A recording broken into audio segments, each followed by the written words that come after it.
Bonjour, salam alaikum. Mao est de retour. Juste pour préciser quand même pas mal de choses. Donc je tenais à clarifier les choses. Vu la déferlante qu'il y a eu à l'égard de la fameuse vidéo où j'avais pris la décision d'aller rencontrer le président. Et juste une petite précision, le fait que le hasard de la vie, sans s'être concerté, j'ai retrouvé dans le pool de la presse qui suivait le président, dans le salon, une poignée d'amis qui nous filmaient différemment dans nos manifestations Gilets jaunes. En particulier, l'agence LDC News. Donc je me suis senti en terrain ami, comme on dit, hein. Et j'ai senti la pression du pool de la presse, donc des responsables de presse de communication de l'Élysée, qui étaient très vindicatifs, très agressifs vis-à-vis des journalistes qui n'étaient pas accrédités, à savoir qu'il fallait être accrédité et qu'ils avaient leurs médias favoris, à savoir TF1, comme on avait dit. Mais ça, c'était une petite anecdote, à l'occasion, je pourrais revenir là-dessus. Et donc, pour parler de cette fameuse action que je menais à titre personnel, donc mon but était de rencontrer, d'interpeller et de peut-être engager un peu de dialogue avec le président lors de son passage au fameux salon de l'agriculture qui avait eu lieu donc ce fameux samedi 25 février. Et sur ce fait, le hasard de la chose, eh bien ce que j'avais imaginé dans ma petite tête de citoyen libre et indépendant, que c'était l'occasion de le rencontrer. Donc chose que je voulais faire. Et pour votre information, Mao avait une vie antérieure. Donc je ne m'immisce dans aucune des vies de ceux que je côtoie dans les différentes manifestations. Donc je vous rappelle simplement que je suis un homme libre et que je n'appartiens à personne. Et le but de cette action symbolique était d'engager, d'interpeller le président, d'engager un début de dialogue afin de prendre un rendez-vous. Et il y avait plusieurs thèmes qui me touchaient, qui m'interpellaient par rapport, et surtout en particulièrement depuis mon engagement auprès des Gilets jaunes, depuis l'acte 4, quand je suis venu d'Orléans. Voilà. Donc je crois avoir démontré mon engagement et la sincérité de mes convictions. Et donc dans tout mouvement, il y a des accords, des désaccords. Mais bon, comme je disais, je n'appartiens à personne, je suis un homme libre. Et je ne m'immisce dans aucune vie privée des personnes. Alors ce que j'aimerais, c'est qu'on respecte ma vie privée, ma vie de citoyen et de citoyen engagé. Et cette chose-là m'a été pénible. J'étais heureux de la mission, même si ce n'était pas parfait, puisque vu les conditions d'enregistrement et de contact avec le président, il est quasiment impossible d'engager un débat dans ce brouhaha. Donc je l'ai fait quand même, j'ai fait la tentative. Et dans les personnes, puisqu'il y a des médias officiels qui ont pris les images, mais comme je n'ai aucune relation avec eux et je fais partie des petits citoyens, c'est ça important. Mais par contre, comment ça s'appelle, Léo était intéressé, donc je lui dis ok, tu peux y aller, il n'y a pas de problème. Donc maintenant, on va revenir à l'interpellation, à la prise de contact, fait que à travers ce contact-là, c'est un contact symbolique où j'ai voulu interpeller, c'était l'occasion, puisque le président des Français, que j'ai eu, que j'ai eu la possibilité, je sais même pas la possibilité, le hasard de la vie fait que je l'avais rencontré le 6 mars 2016 sur la place de l'hôtel de ville, quand je participais à un carnaval géré par mes amis. Donc il était ministre des Finances. On avait entamé un début de dialogue, et pour moi, c'était un des moyens de pouvoir l'interpeller, lui faire comprendre que je venais à titre de dialogue et j'étais pas là pour l'agresser. Voilà. Donc, parce qu'il faut savoir quand même qu'il y avait un sacré cordon de police et de garde, et ça n'a pas été facile, hein. Donc ça a été très physique. Donc la chose était là. Donc j'avais soit la possibilité d'arriver et de lui aboyer dessus comme certains, ou essayer d'engager le dialogue. Et moi, je suis plus pour cette partie. Voilà. Donc, je crois que mon engagement à travers mon action dans les Gilets jaunes l'a démontré. Donc maintenant, après avoir eu ce premier contact, donc je rappelle plutôt, 2016, place de l'Hôtel de Ville. Et en 2019, en novembre 2019, il est venu dans le 10e arrondissement inaugurer la 33e campagne des gilets, pas des gilets, des restaurants du cœur. Voilà. Donc j'ai pas pu l'interpeller, et là c'était l'occasion, voilà, et donc je voulais pas la louper. Alors maintenant, pour en revenir à notre débat, puisque cette déferlante que j'ai subie, ça devait être le 7, hein, je crois, le 7, où j'ai été insulté, agressé, menacé et frappé, hein, donc où j'ai pu. Donc maintenant, tous ceux qui s'autorisent à se gérer comme juge, de quel droit, j'ai aucun compte à leur rendre. Donc maintenant, je vais vous expliquer tranquillement, sans qu'on m'aboie dessus, et après vous ferez ce que vous voudrez. Voilà. Donc permettez-moi de mettre les lunettes, parce que j'ai quand même, comment dire, couché les choses pour pas qu'il y ait d'ambiguïté. Voilà. Alors, on va commencer par 5 secondes de silence. Avec toute la déferlante, on va faire 5 secondes de silence afin de pouvoir reprendre un second souffle. Et en toute sérénité, je tenais à vous dire simplement stop, faites une pause quand même dans vos interprétations, dans vos délires et vos jugements et votre sentence. Vous qui vous battez pour soi-disant la liberté, pour l'égalité, ceci, cela, vous comportez pire que nos adversaires ou nos ennemis. Alors je dis maintenant, moi c'est une ambiance qui ne me satisfait pas. Et c'est pas d'aujourd'hui, je l'ai dit. Voilà. Donc maintenant, je suis venu en toute quiétude face au président porter un témoignage de ma vie personnelle que j'ai subi depuis de nombreuses années, on va dire depuis 89. Voilà. Et qui m'a amené à la case prison à cause de tordus dans votre genre qui se sont agressés, qui sont nés. Voilà. Donc je ferme la parenthèse et j'assume les actes. C'est un acte politique. Donc maintenant, je l'ai fait à titre personnel pour témoigner de mon parcours de vie et des, comment dire, pas des turpitudes, des crapuleries que nous avons subies. Et puis il y a une phase très importante dans ma vie professionnelle et d'homme.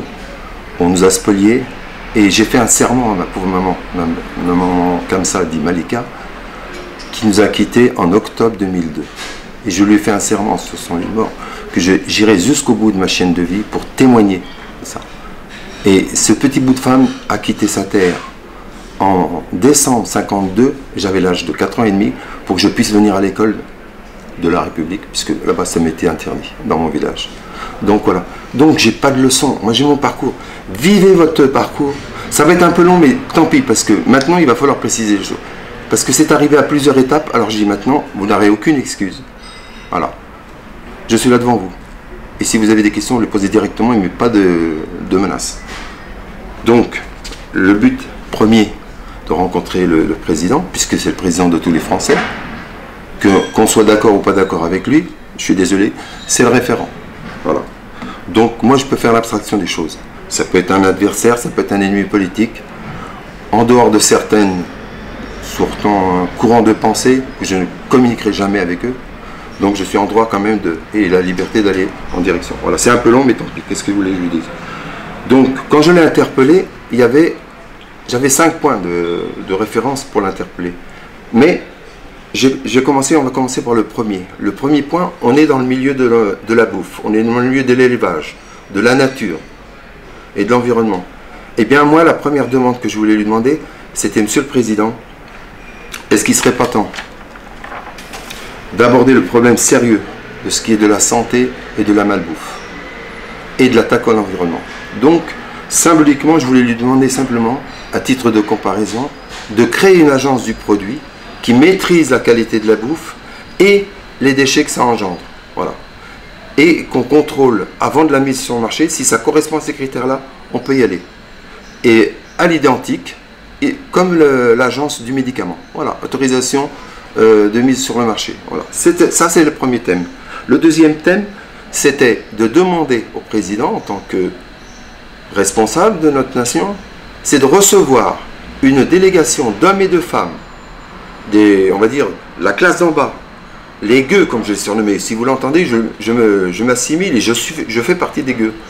Et lui disant, voilà, cette délégation souhaite vous rencontrer afin de témoigner et d'entendre les doléances et les demandes, les requêtes, tout ce qu'on peut faire. Et, comment dire, mais en venant dans la transparence la plus totale, comme on dit, en étant les visiteurs du jour.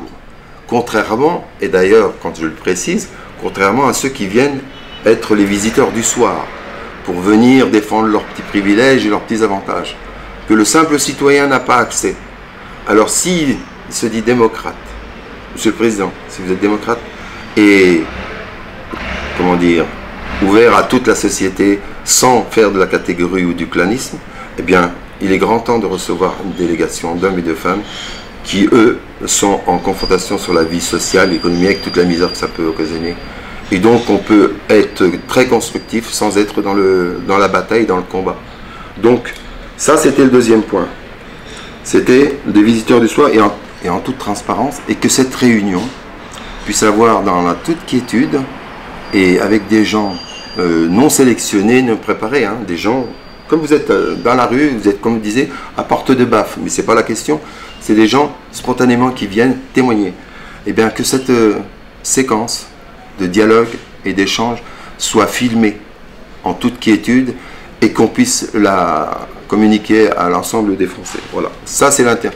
Et si on fait cette démarche, c'est uniquement dans l'intérêt général. J'en ai rien à foutre de ma gueule. Voilà, c'est que la société soit plus égalitaire, à savoir vis-à-vis de nos anciens, vis-à-vis de mes enfants, vis-à-vis de nos enfants, et puis vis-à-vis de la planète. C'est tout ça. C'est la seule chose qui me fait, comment dire, vivre, survivre, comme on dit. Le troisième thème, c'était pour une vraie démocratie, puisque on se gausse d'être la première démocratie ou le pays des droits de l'homme. Il y a quand même quelques lacunes en termes de démocratie.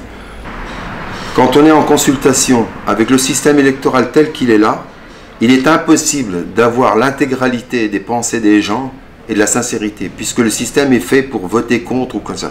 Donc, il est grand temps de réformer, et on va dire simplement, moi, c'est la base, et après on peut en discuter avec tous les éléments et les aménagements, à savoir le droit de vote obligatoire, avec le bulletin blanc pris en compte, et sous certaines conditions que je développerai, mais je ne veux pas te développer. Je préfère vous confier la primeur de ces objectifs, Monsieur le Président. Voilà.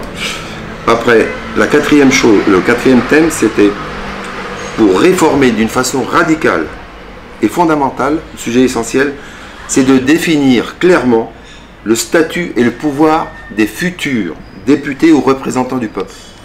Voilà. Parce qu'il n'est plus concevable d'accepter qu'un élu qui a été élu et que pendant 5 ans on n'ait aucun contre-pouvoir sur lui. Voilà. Et j'en ai marre d'entendre j'ai décidé, je veux, je souhaite, ça suffit. Qu'un seul homme ou un groupe d'hommes puisse décider sur l'ensemble du peuple. Donc il y a moyen de réformer ça d'une façon très, très simple. Donc ça on pourra en parler. Cinquième point, il est indispensable de revoir clairement tous les moyens et les outils mis à la disposition des syndicats. Puisqu'au jour d'aujourd'hui, nos camarades des syndiqués ne représentent que 8 à 10% du corps des salariés.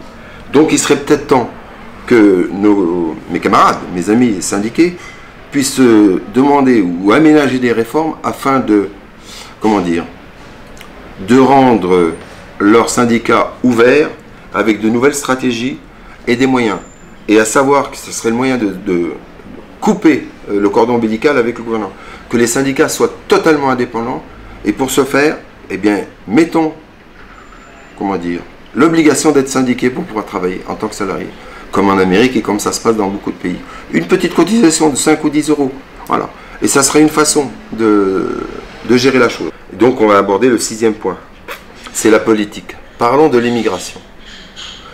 Qu'on mette en place, qu'on soit pour ou contre l'immigration ou les réfugiés, il est grand temps de mettre un cadre pour l'accueil, une vraie politique d'accueil et d'encadrement, afin de recevoir dignement ces peuples volontaires qui veulent s'installer en France, hein, ou en Europe, hein, et qu'il faudra absolument mettre en place des outils avec de nombreux mais. On vous accepte mais, à condition que, voilà. Et ces conditions doivent être draconiennes, claires et franchement indiscutables et impératives. Ça veut dire que le type qui s'installe, on l'éclaire de notre société, de la façon de vivre, et ceci. Si ça lui convient, il est bienvenu. On peut passer par une période d'adoption, et puis au bout d'un certain nombre d'années, eh bien, il pourra avoir sa naturalisation. Mais il est hors de question qu'il importe quoi que ce soit. La société est bâtie de telle façon, eh bien, on s'intègre, on accepte. Si ça ne vous convient pas, revenez à la case départ ou allez ailleurs. Voilà. Donc ça, c'est le chemin. Donc la réinsertion, on pourrait en parler pendant des heures parce que je suis un peu concerné, parce que je suis quand même français d'origine algérienne et algérien français d'origine, voilà. Donc fait que j'ai côtoyé quand même ces communautés, et quand je les vois de la façon qu'ils sont accueillis comme des chiens qui couchent dehors et ceci, cela, et là je vais être un petit peu perfide, qu'il y a deux poids deux mesures entre les immigrés, on va dire, d'Asie, d'Afrique, du Moyen-Orient, et puis nos cousins de l'Europe de l'Est. Voilà. Pensez ce que vous en voulez. Voilà. Mais je constate qu'il y a eu un degré d'accueil. Donc ça m'indigne, Monsieur le Président. Voilà, en tant que citoyen français. Et donc en disant qu'effectivement le chemin du possible de la naturalisation, une formation, donc ça veut dire qu'il y a des lieux d'accueil, et afin de m'emmener, et afin de stopper toutes les dérives que ça amène quand ils sont installés, qui veulent imposer leur ceci ou cela, fait que ça crée un chamboulement dans la société, et que tous les politiques qui ont été là pendant des années, à savoir, on va dire, des années 70, ont laissé cette dérive qui a amené ces catastrophes et ces clivages. Donc ça, il est grand temps. Ça, c'était le 6e point, la politique sur l'immigration. 7e point, et là, je vais m'adresser plutôt à Madame la Présidente, à savoir qu'elle mène un combat contre le harcèlement sur les réseaux, vis-à-vis des gamins à l'école, au collège, au lycée, au fac, au boulot. Donc il est grand temps. Ces fameuses marches blanches, ça suffit. Ça frôle la lâcheté, l'hypocrisie. Donc on vient se lamenter et puis on continue. Et bien maintenant je peux dire, après Lucas, au suivant. Voilà. Donc il est grand temps. Si on veut, eh bien il y a des méthodes, Madame la Présidente. Si vous voulez nous entendre, moi je viens faire les propositions avec... Parce que je ne suis pas seul. Hein. Donc le G9 de Mao, eh bien il y a un groupe d'amis, d'hommes et de femmes qui sont totalement dans le débat et dans le constructif. Alors, donc ça, il est temps de mettre en place une loi, mais avec des outils tout simples, pour tenter de bloquer, c'est pas tenter, de bloquer et d'éradiquer, en espérant que ce soit d'une façon radicale, toutes ces menaces et tous ces criminels, moi j'appelle ça, de la Game Boy, là, derrière leur écran, voilà. Parce que le laisser-faire a amené que ces gens-là poussent des gens au suicide, à se tuer, et que ces pauvres âmes, ils sont seuls. Donc on voit la famille, on voit la détresse. Ben, il serait peut-être temps. Et il y a des méthodes tout simples, mais je ne vais pas là parce qu'il m'en faudrait des heures. Mais je veux l'exposer en place publique. Donc lors de cette réunion, là, de cette rencontre avec le président, en toute transparence. Voilà. Ça c'était le 7e point. Le 8e, je suis gilet jaune depuis l'acte 4. Où les 3 premiers actes, j'ai pas pu les faire, j'étais coincé dans mon lit, avec un problème de colonne vertébrale. Et grâce à mon ami Michel, j'ai pu être débloqué et venir à Paris. Et Monsieur le Président, grâce à vous, j'ai une deuxième famille, celle des Gilets jaunes. J'ai ma famille biologique, mais j'ai une vraie fraternité, celle de l'esprit des ronds-points. C'est celle-là qui m'a animé. Tout le reste qui a la dérive et tout le reste qui est arrivé, c'est pas mon trip. Voilà. Mais par solidarité, je suis. Voilà. Et donc, je ne renie en aucune façon mon engagement. Et je n'ai pas de compte à leur rendre. Ces tordus là, de la dernière heure, et qui veulent jouer les justiciers. Je fais partie des 65 à 90% des gens qui rejettent votre réforme. Je suis sur le terrain avec mes camarades et frères syndiqués depuis janvier pour combattre ou contrer, mais avec le peu de moyens qu'il y a, puisque cette parodie de débat qui est verrouillée par des lois et qui donne le pouvoir à une poignée d'hommes sur la masse, ça passe pas. Donc on va le faire démocratiquement. Bon, bah, vous avez le pouvoir, bah, allons-y. Et puis, comme disait un illustre personnage qui a été au gouverne de l'État, ce qu'une loi a fait, une autre loi le défera. Voilà, Monsieur le Président. Donc, j'ai pas de leçon à vous donner, mais je dis, bon, la seule leçon que je vous donne, c'est que mon désaccord, je suis dans la rue. Voilà, c'est tout. Et non-violence, mais d'une façon pacifique et déterminée, afin de vous faire comprendre que comment on peut réformer une chose comme ça contre la volonté du peuple. Et donc, je fais partie des 65 à 90% de citoyens qui dénoncent la méthode. Voilà. Donc ça, c'était le 8e point. Et donc, je vais terminer sur le 9e point, à savoir que le 9e point, j'y tiens un peu particulièrement. C'est un peu résumé un peu de notre combat depuis 4 ans. Et je l'ai surnommé le G9 de Mao, donc les points 9. Et c'est le point 9 que je voulais aborder avec le président, à savoir le bilan de la gestion qu'il a eu vis-à-vis du mouvement des Gilets jaunes. Et l'esprit noble des ronds-points, c'est celui-là, moi, qui m'a mobilisé et qui me tient toujours. Donc je suis dans cette seule et unique vision. Tout ce qui se passe en périphérique ne m'intéresse pas. Voilà, donc j'ai côtoyé de belles personnes et je continuerai à côtoyer ces belles personnes. Donc on ne peut pas plaire à tout le monde, mais je tiens à dire que je suis un homme libre, que je n'appartiens à personne et que j'avais une vie avant et que j'ai des engagements et j'ai fait des promesses à des belles personnes, en particulier à ma mère. Donc tous les parasites qui veulent guerroyer ou veulent se jouer les justiciers dans le mouvement des Gilets jaunes et qui terrorisent les personnes parce qu'on n'est pas sur leur ligne de pensée ou leur méthode, ça c'est leur problème. Donc j'ai dit, faites ce que vous avez à faire. Ne venez pas polluer. Tirez votre route, mais laissez les gens qui sont là pour l'intérêt général, pour améliorer la situation des citoyens et revendiquer de la justice et de l'égalité. Donc c'était ce point-là que je voulais préciser, mais on va revenir exactement sur le point 9, qui va terminer un petit peu sur le pourquoi et le comment de cette situation qui est complètement délirante et qui est inacceptable, ces menaces et cette violence que je subis, et d'autres, et je pourrais en citer plusieurs, et dont un de nos amis, Léo, qui subit des violences depuis plusieurs mois. Je dis, mais à quoi ça sert? J'ai dit, laissez les gens vivre, vivez votre vie à votre façon, et laissez les gens témoigner, et chacun son parcours. Donc vous n'avez aucun droit, aucun pouvoir de venir terroriser les gens qui sont paisibles et qui font leur chemin et qui font leur travail. Voilà. Donc ils sont là à titre de témoins. Faites le vôtre, mais laissez les autres aussi avoir leurs différences. Puisque vous prenez la liberté, ben, soyez démocrate. Voilà. Et donc, sans ce point 9, c'est que je tenais quand même à rappeler au président que le bilan de ces mouvements des Gilets jaunes qui ont commencé le 17 novembre 2018, il y a eu 32 éborgnés. Vous vous rendez compte? Qui sont passés à la casse. 5 mains éclatées, des milliers de blessés, des gens qui ont été marqués dans leur vie, professionnellement, avec des amendes et tout ça. Et je dis qu'il n'y a même pas eu une enquête, il n'y a pas eu, comment dire, ça part dans les pertes et profits, et ça a été banalisé comme si de rien n'était. Et ça, moi, ça m'est insupportable. Donc ça, je voulais rappeler ça au président.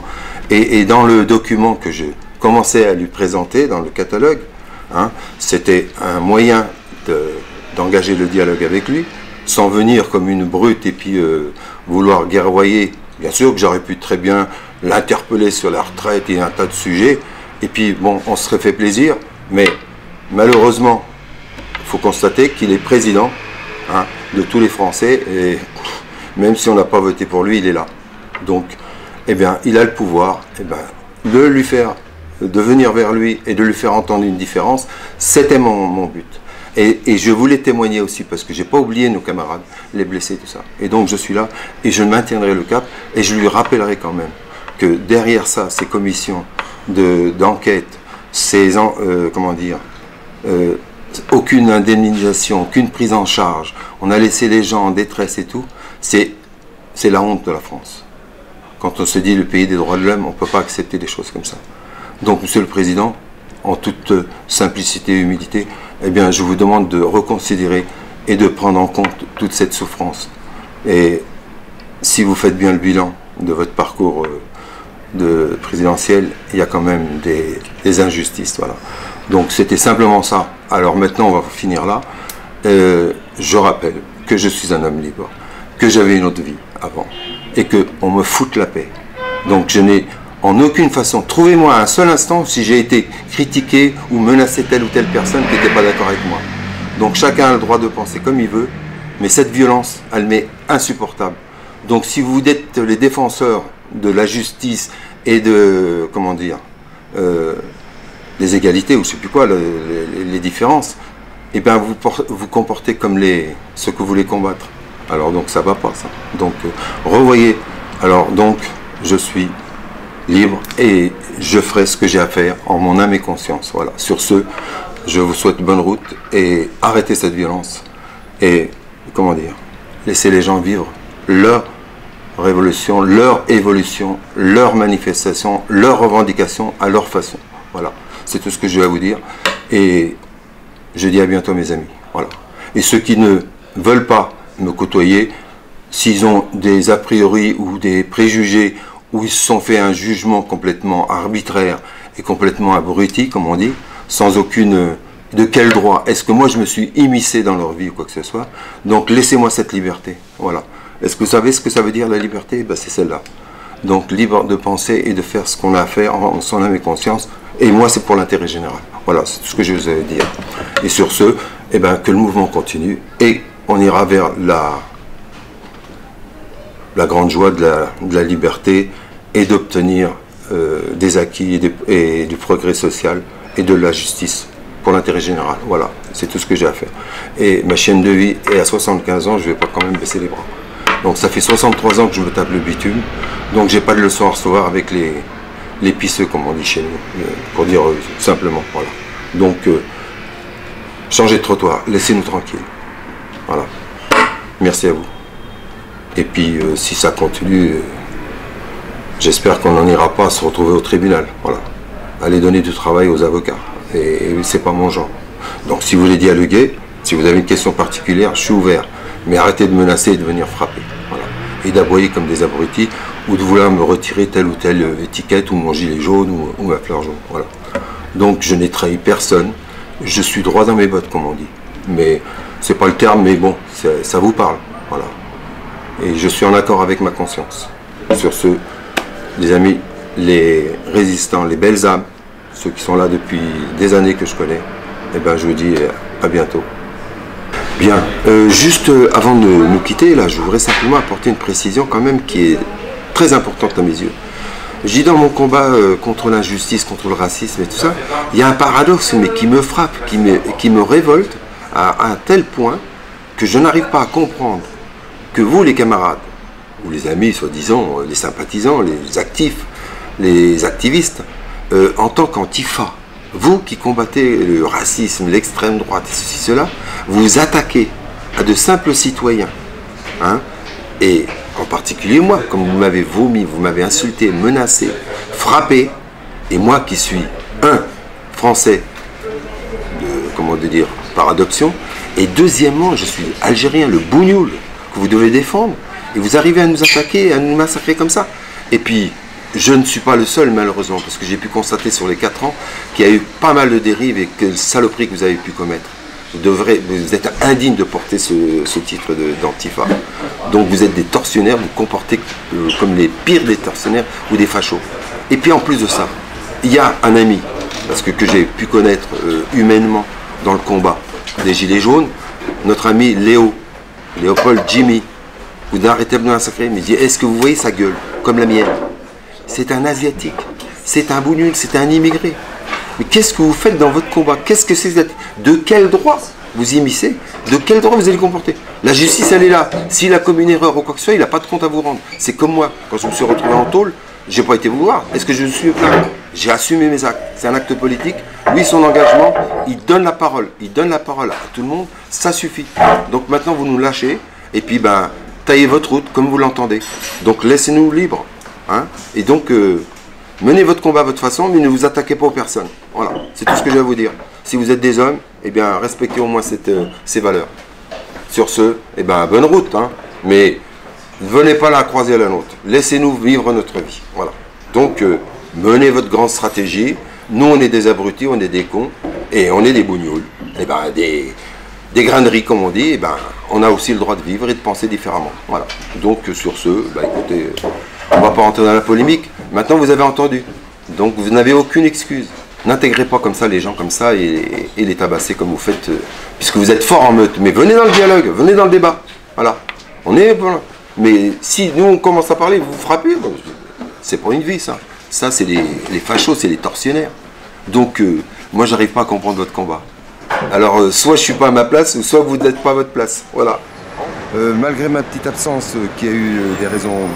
personnel, parce que je ne suis pas que gilet jaune, j'ai une vie privée comme je vous ai dit, et donc j'ai mené un combat à Orléans, voilà. Donc ça, on ferme la parenthèse. Et à la demande de mes nombreux amis, parce que détrompez-vous, je ne suis pas orphelin.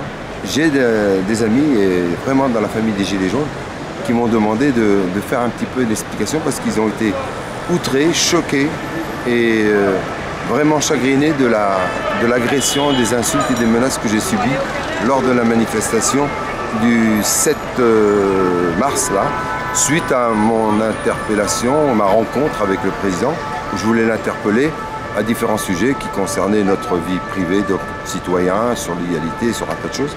Et donc, il y avait 9 sujets que je voulais aborder, donc en faisant un petit peu le pied de nez sur le G9 de Mao, voilà. Et donc, c'était cette symbolique que je voulais lire.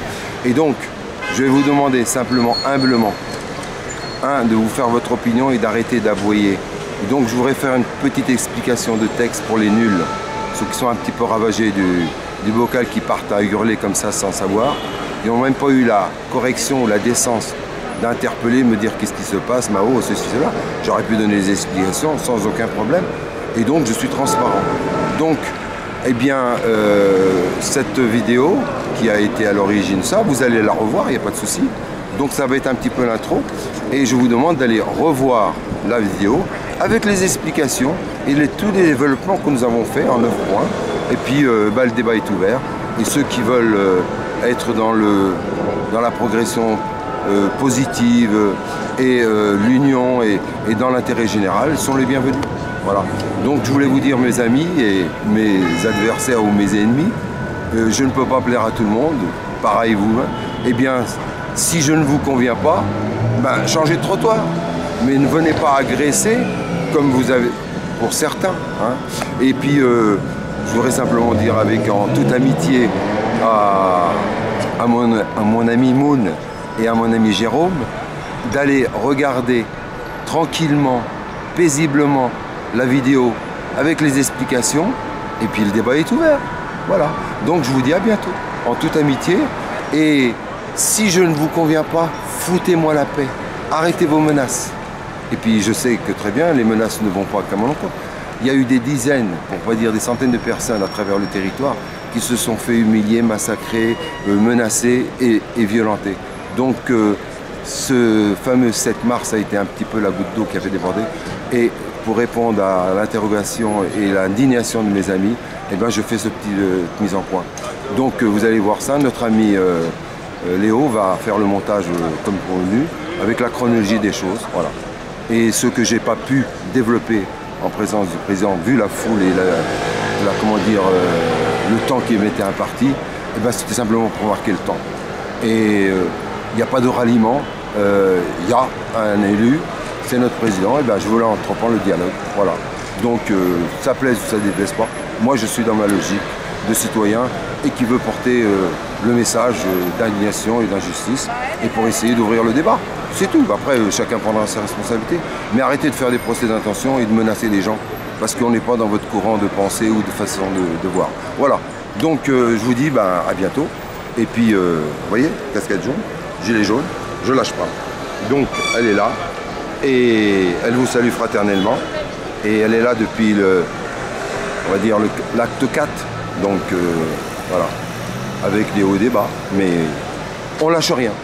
Et à mes vrais frères et sœurs gilets jaunes, avec l'esprit des ronds-points, soyez les bienvenus. Et on lâche rien.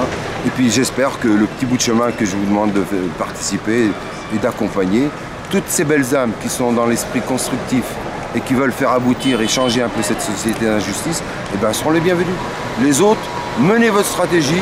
Moi, ça ne me convient pas. Je suis dans une autre logique. Voilà. Et la liberté, c'est ça. On va faire un petit peu un point d'humour. Rappeler à tous ces enragés du bocal là, qui arrivent, qui insultent, qui menacent, eh bien, qui prennent un peu le temps de la réflexion, puis se cultiver. Alors, je ne veux pas jouer l'intellectuel, mais il y a 2 citations qui me viennent à l'esprit. Simplement, vous en ferez bon usage, j'espère. À savoir, on va citer René Char. René Char, grand philosophe, résistant, poète, et qui a écrit Le temps de penser. Voilà. Et je voudrais faire une citation de lui, à savoir, 1. Agir en primitif, première partie, et la deuxième partie, prévoir en stratège. Voilà. Agir en primitif et prévoir un stratège. Donc j'espère que mes frères en feront bon usage. Et une dernière, vraiment la dernière, celle de Pascal Légitimus, où j'ai eu le plaisir de le voir dans un reportage, où on lui a demandé de s'exprimer un petit peu sur la nature et sur la personnalité des gens. À savoir qu'il disait, en finale de son propos, il disait le principal, c'est de convaincre, mais l'essentiel, c'est de vaincre les cons. Voilà. Alors donc, vous faites le lien avec ces deux petites paraboles, et puis je vous souhaite bonne route. Et maintenant, vous allez pouvoir voir toute l'explication que j'ai fait en amont, et puis vous allez relier, et vous allez refinir par la vidéo du salon. Voilà. Et maintenant, vous allez pouvoir vous faire votre opinion, et arrêter de nous harceler et de nous menacer. Voilà. C'est ce que j'ai à vous dire. Il y en a marre. Monsieur le Président, s'il vous plaît. Un souvenir. Peu de chemin. Oui. Est-ce que je peux... 2 secondes avec vous. Comment ça va? Ça fait la 3e fois. C'est la bonne cette fois. C'était où ça? Eh ben, alors, regardez. Ah, vous avez... Et on a changé tous les deux. Attendez. Je vais mettre... Attendez, vous arrêtez de bousculer. Islam, viens. Voilà. Ah, oui. Ça, c'était le 6 mars 2016. Ah oui. Hein, vous inquiétez, vous voulez? Allez, on fait le feuilletage. Allez, c'était les... Ça, c'est vous? Il paraît. Oui, c'est moi parce que j'étais au carnaval. Vous aviez une autre voilà. Ce que j'allais dire. Voilà. Et après, regardez la belle surprise. J'ai eu madame. Et alors, je veux vous rappeler simplement. Ah, mais je me souviens sur le parvis. Alors, 2 secondes. Parce que non, mais monsieur, on n'a pas non, mais 2 secondes. Si. Non, mais attendez, mais arrêtez s'il vous plaît. 2 secondes. En tant que citoyen, moi j'ai 2-3 questions à vous poser. En tant que président, je sais, là c'est le salon d'agriculture, mais on est citoyen par entière. Donc il y a du bon sens quand même dans le peuple. Les gueux. Donc je fais partie des gueux. Voilà. Non mais des citoyens. Voilà. Est-ce que donc parmi vos relations, est-ce que vous avez un plombier à nous visiter? Oui, ça j'en ai un. Eh ben j'aimerais bien le rencontrer. Est-ce qu'il est possible? Vous l'envoyez, vous n'allez pas être déçu. Ben moi je suis plombier de métier. Alors donc je suis à la retraite, j'ai une fille qui a 40 ans, qui est infirmière. Voilà. Voilà. Et simplement vous dire, est-ce qu'il serait possible que vous, avec une poignée de citoyens, viennent vous rencontrer, qu'on soit les visiteurs du jour et pas les visiteurs du soir? Est-ce que vous êtes d'accord? Alors, est-ce qu'il y a quelqu'un qui peut prendre un contact?